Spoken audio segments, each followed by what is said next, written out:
మహాపరిశుద్ధమైన మా గొప్ప పరమ తండ్రి, మీ నామానికి స్తోత్రాలు చేసుకున్నాను తండ్రి. ఆయన మట్టివాడిని అనుకున్న నన్ను ఈ 4వ మాట ఇక్కడ చెప్పడానికి నన్ను ఏర్పరచుకున్న విధానం గురించి నేను స్తోత్రాలు చేసుకున్నాను తండ్రి. ఆయన నేను కాకుండా పడి నన్ను సిలువ చాటును మరుగుపరిచి మంచి వాక్యం ద్వారా మమ్మల్ని ఆత్మల్ని సేవయించి మా మనసును మార్చమని ఈ మనలో మా రక్షకుడైన యేసునామమును బట్టి వినయంగా ప్రార్థన చేస్తున్నాం తండ్రి. ఆమేన్. ఇక్కడ కానీ మనం గమనిస్తే మార్కు సువార్త 15వ అధ్యాయము 34వ వచనంలో నాకు ఇచ్చిన మాట ఏంటంటే, ఎలోయి ఎలోయి లామా సబక్తనీ. దీని అర్థం ఏంటంటే, నా దేవా నన్ను చేయి ఎందుకు విడిచితివి. ఈ వాక్యము యొక్క సారాంశం ఏంటంటే, మొదటి 3 మాటలు మనం నేర్చుకున్నాము. మరి ఈ 4వ మాట కొత్త డైమెన్షన్ ఉంది. ఈ మొదటి 3 మాటలకి ఒకసారి మనం చూస్తే, ఈ మార్కు సువార్త 15వ అధ్యాయం ఒకసారి తిరగండి. ఎస్పెషల్లీ మీ దగ్గర ఉన్న మీ చిన్న పిల్లలకి ఇది నేర్పియాలి కంపల్సరీగా. అది ఏంటంటే, మార్కు సువార్త 15వ అధ్యాయము 24వ వచనం ఒకసారి చదువు. ఇక్కడ కానీ మనం చూస్తే యేసుక్రీస్తు ప్రభువారిని ఉదయం 9 గంటలకి సిలువ ఎక్కిస్తాడు. టైమింగ్ ఒకసారి చూసుకోండి. నాకు సిస్టర్ చెప్తా, ఒక్క మాటైనా మనం నేర్చుకుని వెళ్ళాలి. గుడ్ ఫ్రైడే మీరు ఇది వరకు నేర్చుకునే 10 మాటలైనా నేను చెప్పుకుంటాను ఈవెన్ లాస్ట్. ఎందుకంటే నాకు ఆదివారం ఈ రోజు మాట ఇచ్చినప్పుడు ఆదివారం నుంచి శుక్రవారం వరకు నేను ప్రార్థన చేస్తానే ఉన్నా. దేవా, ఏదైనా నేను మాట్లాడాలి అని అంటే నువ్వు మాట్లాడేసాయని చెప్పాను. అయితే ఈ మాట మొదలుగా ముందు ఒక విషయం చెప్తాను, అది సాక్ష్యం అనుకోండి. 23వ సంవత్సరంలో నేను ఇక్కడ 2వ మాట చెప్పాను. అప్పుడు ఇక్కడ కొంతమంది ఉండి వెళ్ళిపోవచ్చు. 2వ మాట చెప్పి నేను వెళ్ళి కూర్చున్నాను. నాకు హార్ట్ అటాక్ వచ్చింది.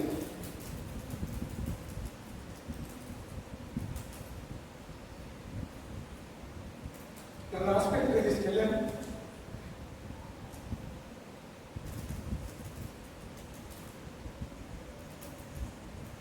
నేను బతికి మీ ముందు ఇట్లా చెప్పడం అనేది అది దేవుని యొక్క సంకల్పం. It's God vision. దేవుని నాలో ఉండబట్టి నన్ను 2023వ సంవత్సరంలో అంటే 24 ఒక సంవత్సరం గ్యాప్ వచ్చింది. 23వ సంవత్సరంలో నేను 2వ మాట చెప్పాను, నాకు హార్ట్ అటాక్ వచ్చింది. నన్ను ఆసుపత్రికి తీసుకెళ్ళాను. 7వ మాట చెప్పేసరికి నాకు ఆపరేషన్ అయిపోయింది. నేను బతికి పైకి వచ్చేసాను. It is the will of God. దేవుని యొక్క చిత్తం నాలో ఉంది కాబట్టి నన్ను ఇక్కడ నిలబెట్టాడు దేవుడు. ఈ 4వ మాట యొక్క తాత్పర్యం ఏంటంటే, ఉదయం 9 గంటలకి యేసుక్రీస్తు ప్రభువారిని సిలువలో ఎక్కించారు. ఈ మాట ఎప్పుడు మాట్లాడాడంటే, ఒకసారి వాక్యం చూడండి. మార్కు సువార్త 15వ అధ్యాయము 34వ చూడండి, 33వ చూడండి. మధ్యాహ్నం మొదలుకొని 3 గంటల వరకు, మధ్యాహ్నం 3 గంటలకి 34వ చూడండి. ఈ మాట చెప్పినప్పుడు ఆ టైం ఎంతంటే 3 o'clock. అసలు యాక్చువల్గా మనకి చాలా చర్చెస్లో 11 గంటలకు కానీ 12 గంటలకు అనుకున్నారు. కానీ నాకు తెలిసినంత మటుకు ఉదయం 9 గంటల నుంచి 3 గంటల వరకు ఈ ఆరాధన చేయాలి. ఎందుకంటే యేసుక్రీస్తు ప్రభువారు చేతుల్లో కాలంలో మేకులు కొట్టబడి బాగా ఎండలో రాత్రంతా తిండి లేకుండా, టిఫిన్ లేకుండా, మంచినీళ్ళు లేకుండా, దెబ్బలు తింటా, కొరడా దెబ్బలు తింటా, హేళన చేయబడతా, అవమానాలు భరిస్తా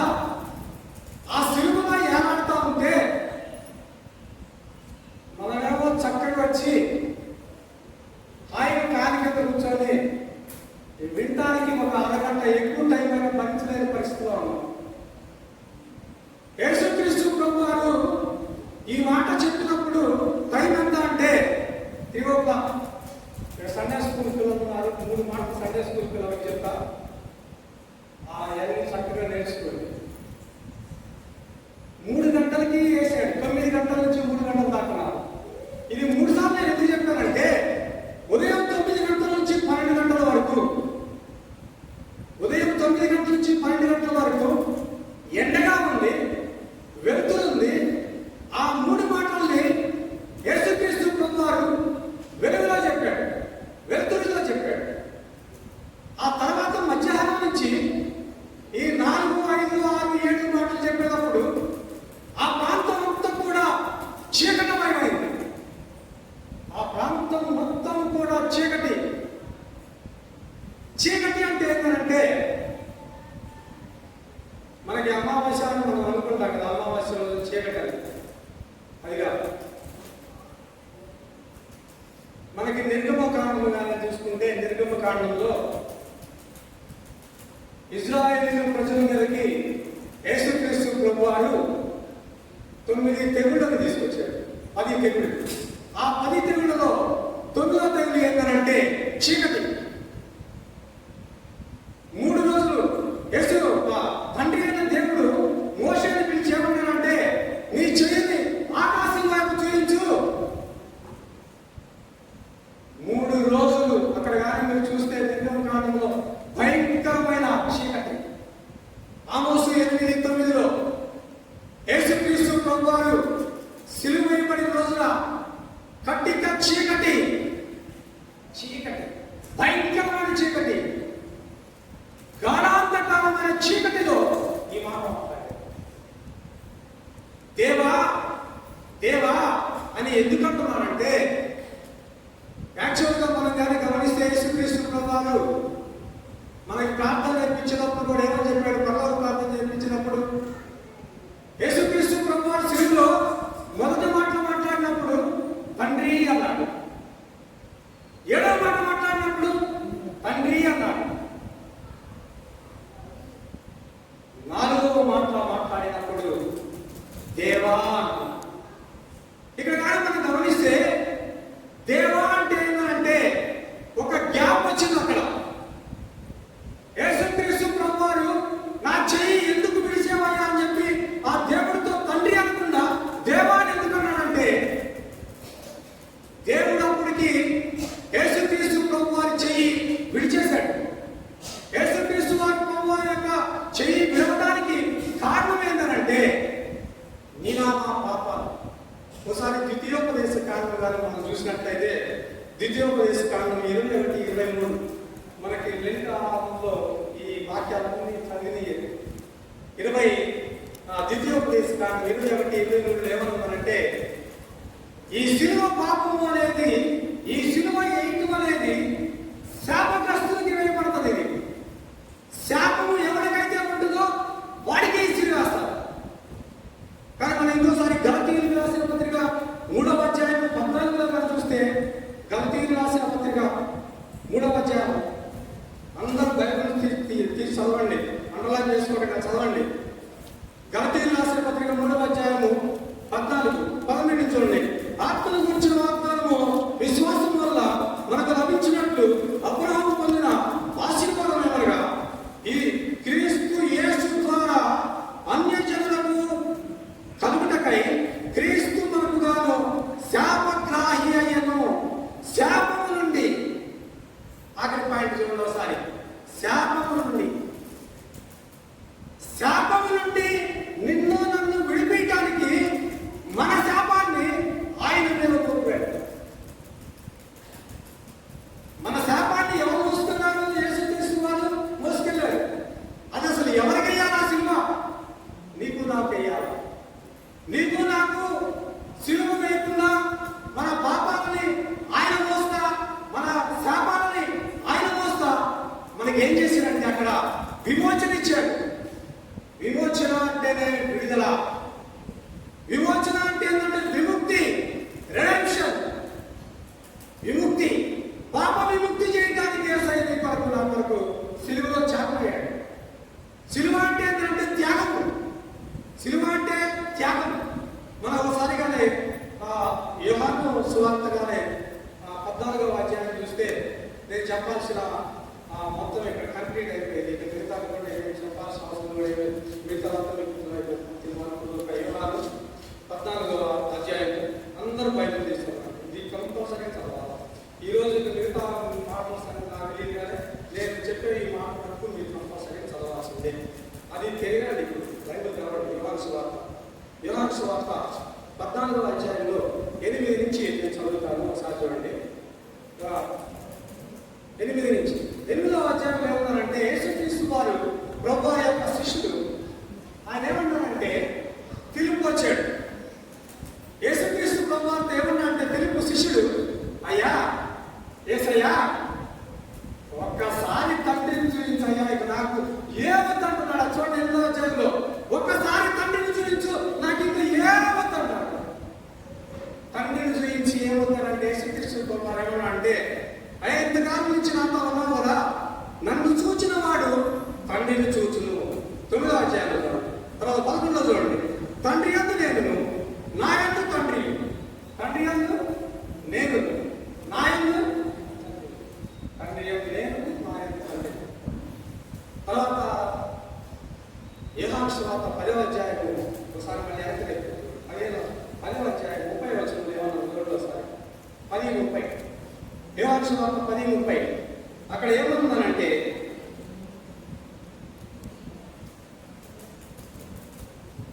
నేను తండ్రిను ఏకమైన, ఇదే యేసుక్రీస్తు ప్రభువారు సిలువలో ఆయన యొక్క తండ్రి ఏకమైన తండ్రి, ఆయన ఒకటే. ఆయన తండ్రిని ఏమైనా వాళ్ళకి తెలుసా? యేసుక్రీస్తు ప్రభువారు అబ్బా అబ్బా అంటే ఫాదర్. ఎప్పుడు యేసుక్రీస్తు ప్రభువారు ఏమన్నారంటే, గెత్సేమనే తోటలోకి వెళ్ళినప్పుడు ఆయన చెమట మొత్తము రక్త బిందువులుగా కారితో ఉన్నంతగా బాధపడతా ప్రార్థన చేసి ఆయన ఏమన్నాడంటే, ఆ ప్రార్థనలో నీ చిత్తమైతే ఈ గిన్నెను తొలగించన్నాడు. ఆయన చిత్తమైతే ఆ గిన్నె ఏంటంటే, ఈ కిరణాజ పదవి ఈ సిలువను ఆయన ఎడబాటు విడిచిపెట్టేసి, అంటే ఏసైని విడిచిపెట్టాడు. ఏంటంటే ఈజియెస్ట్ లాజిక్ ఏంటంటే, యేసుక్రీస్తు ప్రభువారినిగానే 4వ మాటలో తండ్రి అయిన దేవుడు విడిచిపెట్టకపోతే నీ నా చెయ్యి పట్టుకునేవాడు కాదు. లాజిక్ అర్థమైందా మీకు? క్లియర్గా యేసుక్రీస్తు ప్రభువారు మన శాపాలు ఆయన మోసుకొని, ఆయన సిలువ వేయబడి, ఆయన చనిపోయాడు, మనం బ్రతికించుకోవాలి. మనకేయాల్సిన ఆయన కట్టాడు, ఆయన బ్రతికించుకోవాలి. సింపుల్ లాజిక్ ఏంటంటే, యేసుక్రీస్తు ప్రభువారు ఆయన కుమారుని యొక్క చేయి ఎందుకు విడిచాడంటే, నీ నా చేయి పట్టుకోవడానికి విడిచాడు. మన చేయి ఆయన తండ్రి యొక్క చేతుల్లో సురక్షితంగా ఉంది కాబట్టి మనందరం ఇక్కడ కాళ్ళ కింద ఆయన కూర్చోబెడుతున్నాం. కమ్యూనిస్ట్ దేశాల్లో అడవుల్లోకి వెళ్ళి సీక్రెట్గా దేవుడిని ఆరాధించాల్సిన పరిస్థితి ఉంటుంది. ఎందుకంటే కమ్యూనిస్ట్ కంట్రీస్లో సువార్త చెప్తూ మనం తీసుకెళ్దాం. మనం హ్యాపీగా వస్తున్నాం, హ్యాపీ కాన్ఫిడెంట్. ఇంకొక అరగంట ఎక్కువ రావాలి అని అంటే గజ గజ గజ గజ గజ బడికి పోతున్నాం. మన దూరం చర్చి వాళ్ళు, సిఎస్ఐ చర్చి వాళ్ళు, బ్యాప్టిస్ట్ సంఘాల వాళ్ళకి ఏంటంటే 15 నిమిషాల్లో ప్రార్థన అయిపోవాలా, ఇంటికి వెళ్ళిపోయి అమ్మకాలని రావాలి. యేసుక్రీస్తు ప్రభువారి దగ్గర ఈ రొట్టెలు తిన్నవాళ్ళు 5 రొట్టెలు 2 చిన్న చేపల్ని ఆశీర్వదించి 5,000 మందికి పెట్టిన ఈ యేసుక్రీస్తు ప్రభువారు వాళ్ళందరూ యేసుక్రీస్తు వారు కొన్ని వేల మందిని స్వస్థపరిచాడు. ఆ స్వస్థపరిచడం లేదా? యేసుక్రీస్తు ప్రభువారు అనేక సూచన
ద్వితీయోపదేశ కాండం అనే విషయం ఉంటుంది.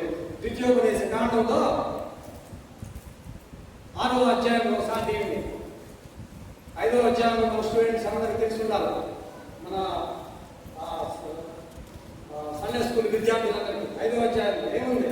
ద్వితీయోపదేశ కాండం 5వ అధ్యాయంలో దేవుని యొక్క ఆజ్ఞలో, దేవుని యొక్క ఆజ్ఞలో నీ పూర్ణ హృదయంతో, నీ పూర్ణ మనముతో, నీ పూర్ణ మనసుతో, నీ పూర్ణ శక్తితో ఆ దేవుణ్ణి ఆరాధించు. ద్వితీయోపదేశ కాండము 6వ అధ్యాయం 8వ వచనంలో ఏముందో తెలుసా? ఈ మాటలన్నీ ఎక్కడ ఉండాలంటే మనకి ఇక్కడ ఉండాలా. ఇక్కడ 2 కళ్ళ మధ్యలో ఉండాలి. చూడండి మాట, నీ 2 కళ్ళ మధ్యలో బాధ్యతలాగా ఉండాలి ఈ వాక్యము. ఈ నజరేయుడైన యేసు, ఈ శిలువ మీద రక్తం చెందించిన యేసు, ఈ శిలువలో త్యాగం చేసిన యేసు, మన పాప భారాలను మోసిన దేవుడు మనకేమిచ్చాడంటే ఆ శిలువ ద్వారా మనకి విమోచన ఇచ్చాడు, విడుదలిచ్చాడు. ఈ శిలువ జాతకంలో మనకి ఏమిచ్చాడంటే పరలోక రాజ్యానికి వెళ్ళే భాగ్యం ఇచ్చాడు. ఈ శిలువ ఆరాధన మనం ఎందుకు చేస్తాం, ఇంతసేపు ఎందుకు కూర్చున్నామంటే ఆయన నిత్య రాజ్యానికి వారసులు చేయడానికి మనం అందరం ఇక్కడ కూర్చున్నాం.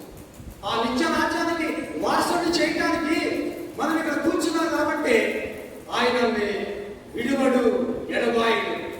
మనం ఎప్పుడు కూడా విడువడు ఎడబాయుడు.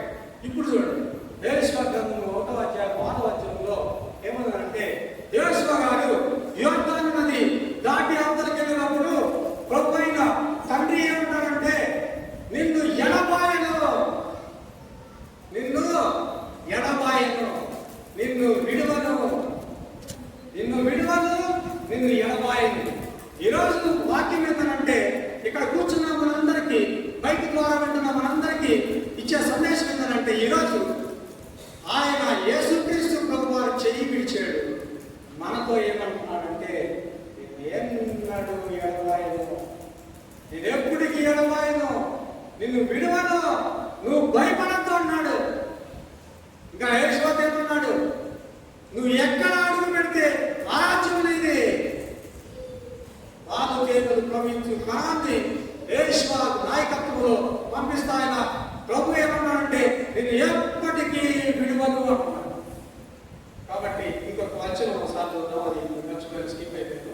లాస్ట్ యోహాను సువార్త 14వ అధ్యాయంలో మనం కానీ చూస్తే 20వ వచనం, ఒకసారి 20వ వచనం అందరు తీసి లాస్ట్ ఎక్కువసేపు చెప్పాను, చూపించండి. లాస్ట్ 20వ వచనం ఒకసారి.